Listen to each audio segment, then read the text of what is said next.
The Middle East is once again at a crossroads as Israeli threats against Iraq escalate, prompting an emergency Arab League meeting at Iraq's request.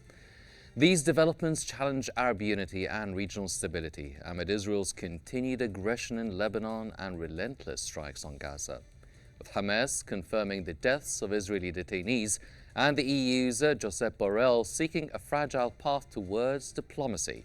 The region faces a critical juncture.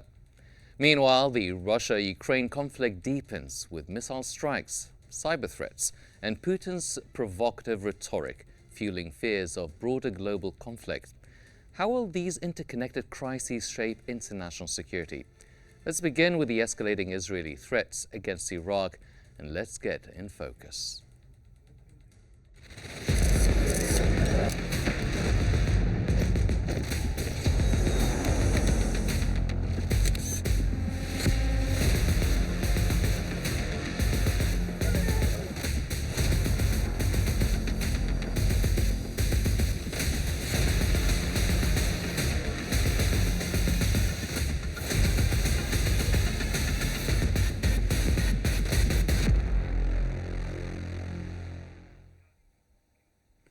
Sharq al-Awsat's headline, Iraq preoccupied with potential broad Israeli attack, highlights Baghdad's growing concerns over potential Israeli strikes on government sites, oil fields and strategic locations. Iraq has condemned these threats as violations of sovereignty, urging international action through the UN, Arab League and the OIC to halt further escalation. The speculation of 300 Israeli attacks has prompted leaders and factions to operate discreetly, while Iraq warns of violations of its airspace for strikes against Iran. As tensions rise, Iraq calls for global intervention to prevent further aggression and ensure regional stability.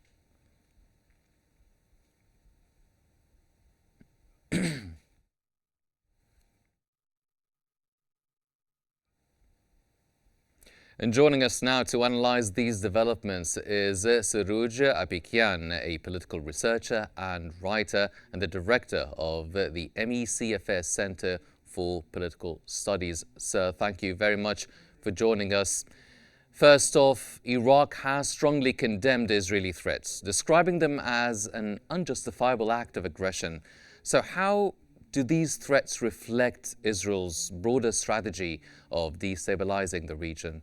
And what do you think are the potential consequences for Iraq's sovereignty?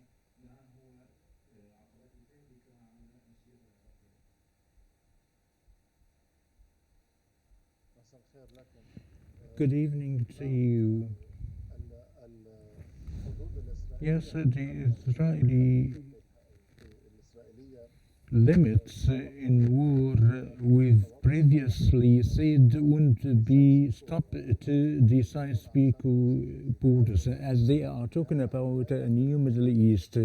They do not admit the borders between Syria and Lebanon and Iraq. Therefore, Iraq is ready to receive attacks as they have an aggressive influence to Israel as supporting the axis of resistance in the region, as they are under the Israeli threats, and from the other hand they are supportive of the operations of resistance against Israel. Such support had several features, among of which political and even militarily. Therefore, we see that this is natural that Iraq condemn the deeds of Israel for the previous mentioned reasons. So the Arab League's emergency meeting has been seen as a necessary step to confront the Israeli aggression. How significant is this meeting, and do you really believe that this gathering could mark a turning point in uniting the Arab states against Israel's expansionist policies?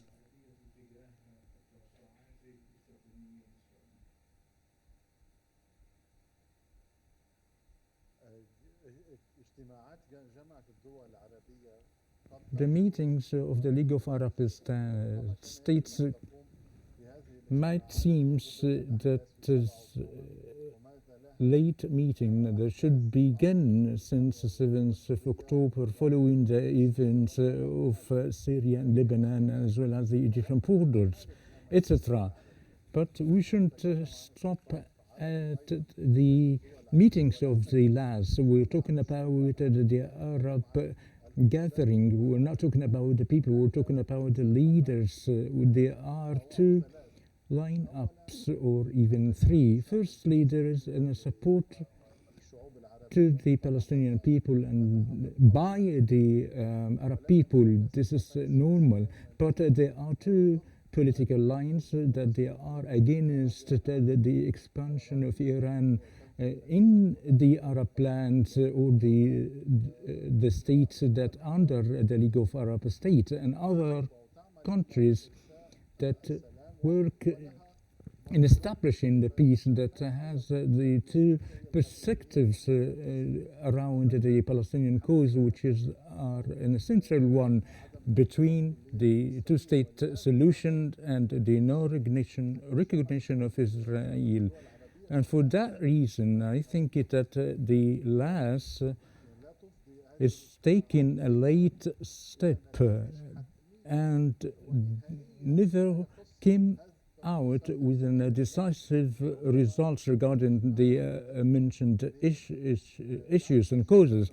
But their meetings are important in supporting the Palestinian and the Lebanese peoples, and they are affected by such an aggression by Israel on that level.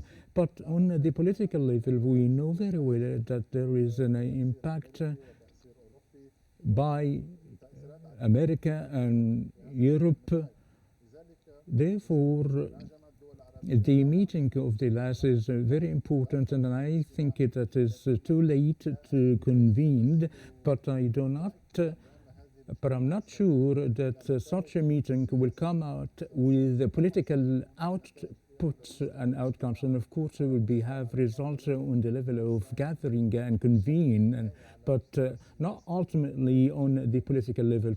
It is good for the last to convene periodically as it is an Arab issues and within the Arab lands.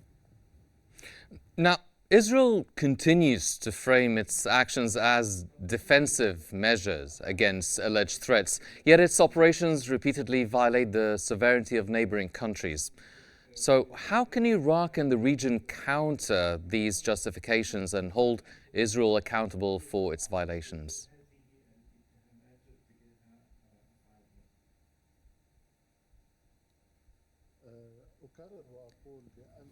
I repeat, following the assassination of Ismail Hani within Iran, there are no borders for the Israeli aggressions, and due to the lack of deterrence by the appropriate power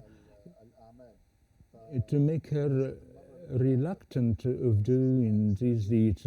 Throughout the history since its establishment, Israel is occupying the Arab countries, and the second position before reaching Iran is the entrance of Iraq as an ally of Iran and to the resistance in Yemen and Syria, and as well as Lebanon. For the Iraqis should pay attention to what is coming. Maybe nothing would happen, but we cannot bet of the Israeli madness of to be mad. It is normal to be aware and make some Yes. pre-steps to make the damage away of Iraq, and it might have happened. And some of the American centers would use Israel and some other centers that have good relations, and the Iraqi inside would be waving out and would try the Iraq to Yes, be aware of what's going to happen in Iraq, particularly that would lead for an internal war or civilian war among the Iranians. Yes, Mr. Sarouj Abikian, thank you very much, sir, for shedding light on these critical developments.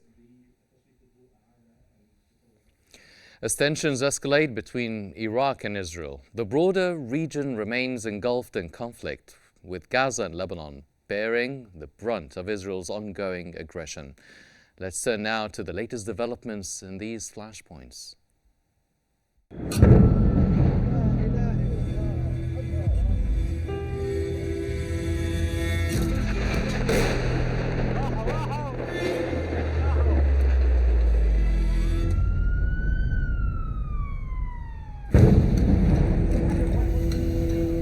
منطقة سكنية لا فيها أشياء عسكرية ولا فيها شيء. مثل أول شيء أنا عاجز ومن أهرب.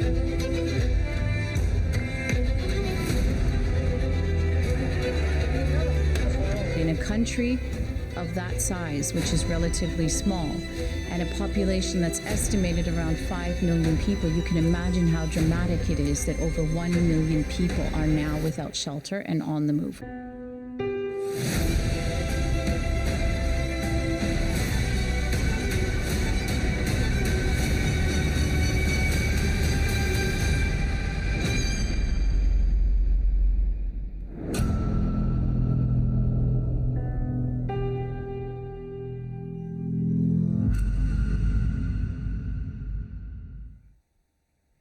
As Israel's military aggression escalates, growing numbers of reservists are opting out of duty, placing increasing strain on the occupation army.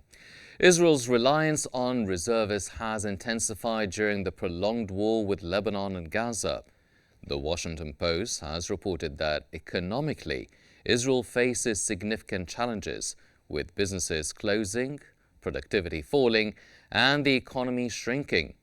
The military's need for older reservists and service extensions highlights the pressure on Israel's resources and society. Despite these hardships, Israel continues to claim it will persist until defeating Hamas, securing the release of detainees, and protect its borders, though the path forward remains uncertain.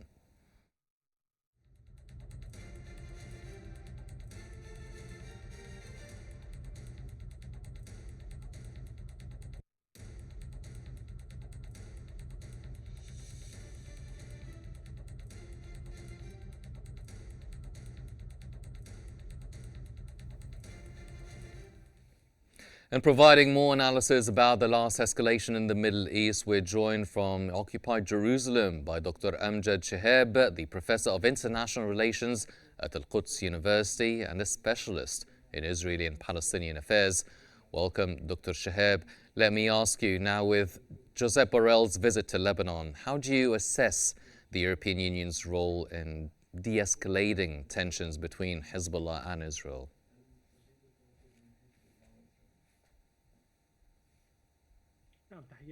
Greetings to you and to the all viewers. I think that this visit has an importance on the European level and role. I think it is an absence of the European role regarding the confrontations that lasted for more than 13 months. And there is an American hegemony of that conflicts between Israel and Palestine, as well as Israel and Lebanon. The open confrontations between Israel and Hezbollah and the bombardments that are still to continue in Lebanon and attack and very important utilities in the western Beirut, as it is the main places of Hezbollah.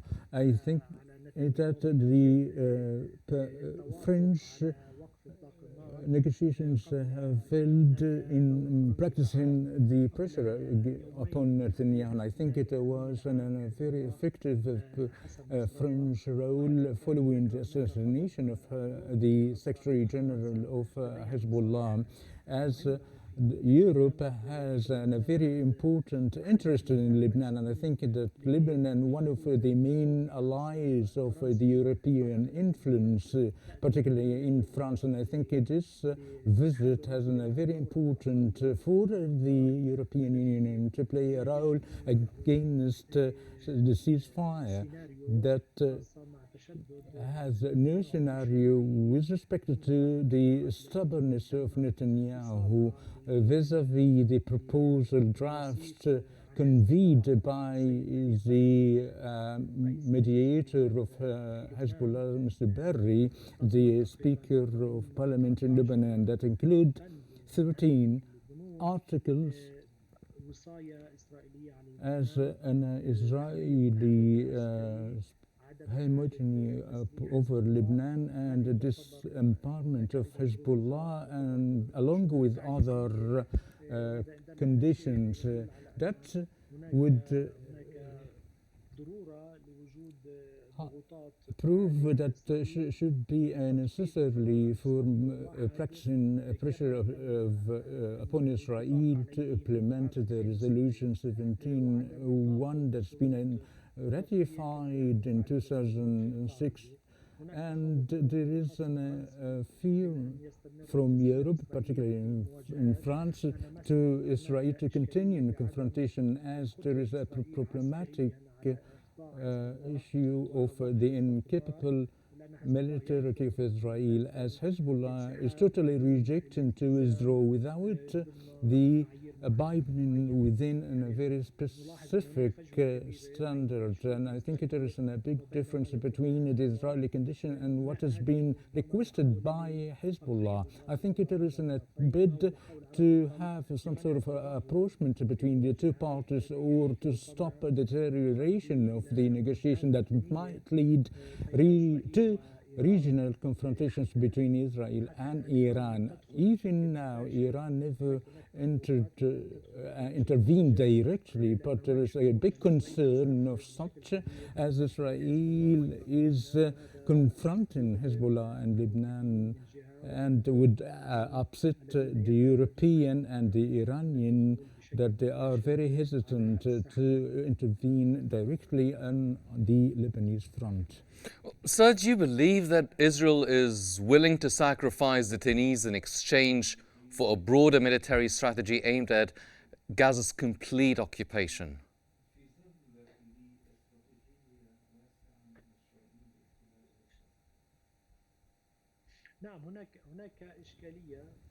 Yes, it is a problem.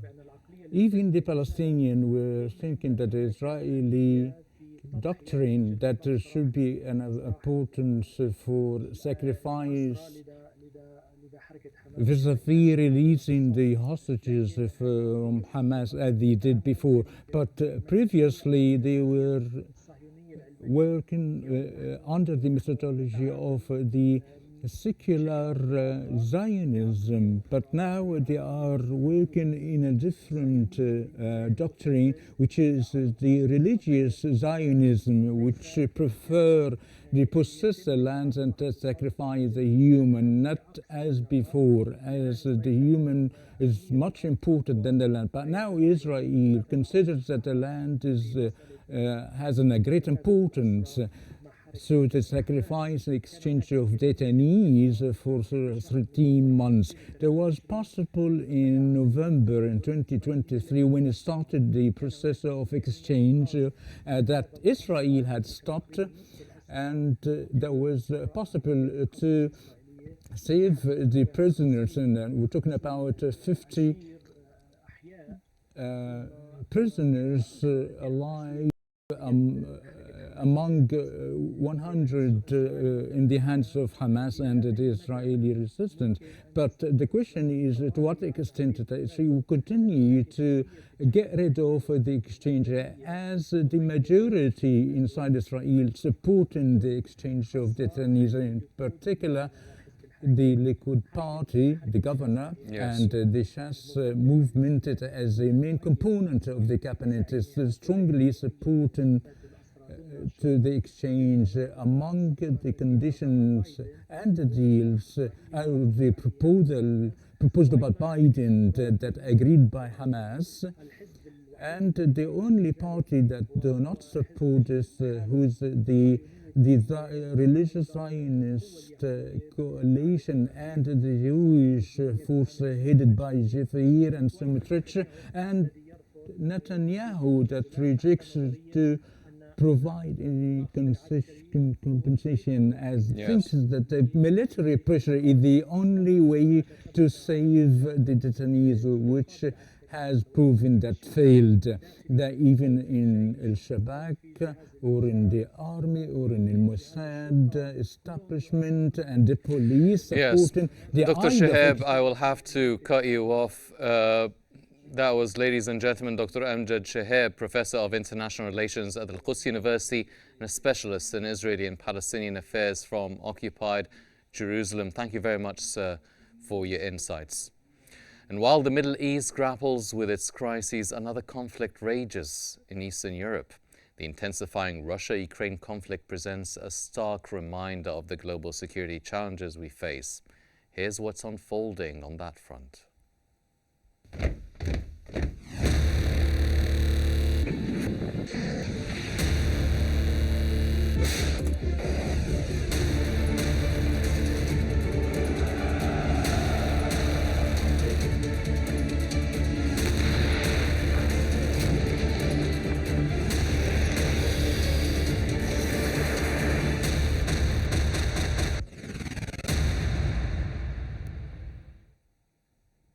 The Independent has reported that Russia has launched over 800 Ka-B guided aerial bombs in the past week targeting Ukraine. Now, these weapons, reminiscent of World War II-era bombs, have heightened Ukraine's vulnerability to aerial attacks. Ukrainian President Zelensky has called for stronger air defenses to counteract the daily onslaught of Russian aerial assaults. He emphasized that Ukraine is a sovereign state, not a testing ground for weapons, as Russia continues what Zelensky called its destructive campaign.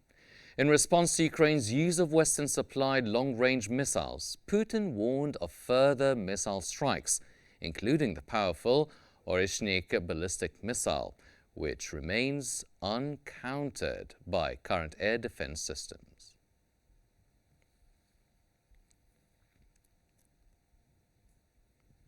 And to provide more analysis about the last escalation in the Russia-Ukraine conflict, we're joined now from Moscow by Vincent Ligorio, a researcher at Analytica Intelligence Center. Welcome, Mr. Ligorio. Now, with Putin's threats to target the US and the UK, does the use of Storm Shadow missiles signal a broader escalation of the Russia-Ukraine conflict? Between Kiev and Washington, with the authorization of the, let me say, kind of authorization to use the Shadow missiles, the long range, and the authorization to use it in the territory, within the territory of Russian Federation. So I think that the escalation began, in September, October, and early November with this tension, and I think that a few days ago the response of Russia was quite clear. But clear was also the message to the nation, but also referred to the West of President Putin. I think that that would be a point of stopping the escalation and playing on around the table for negotiation between the big powers. Well, how do you assess the possibility of this conflict realistically spilling over into Eastern Europe or even involving the West nations directly? Well, if you remember, prior to 22nd of February 2022, Putin launched a similar message to what we had few days ago. And this message was, let me say,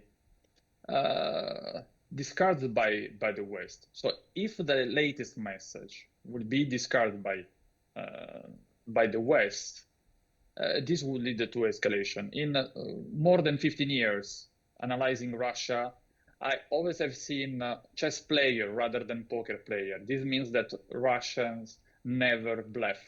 So this is not a bluff from Russia, from Kremlin, from Putin himself. Then can we expect in turn further NATO involvement in the war, especially given France's commitment to no red lines in Ukraine support? Well, this is also a political message by, for example, France and other powers. They, if you refer to the message, latest message of Macron, is having internal political trouble, and of course using foreign policy, the support for Ukraine as let me say a tool to not to use, let me say, the political message, to his people is one thing. Of course, this will depend from, let me say, 2-3 countries: US, UK, because we know that the UK is not following the European pathway, and a clear political and defense mission as other European countries, as Italy, France, and Germany themselves, and of course Washington. I see that this increase of escalation and potential involvement by Washington is a mean of the Biden administration to put, let me say, in rather difficulties the Trump administration in the first weeks of after the inauguration.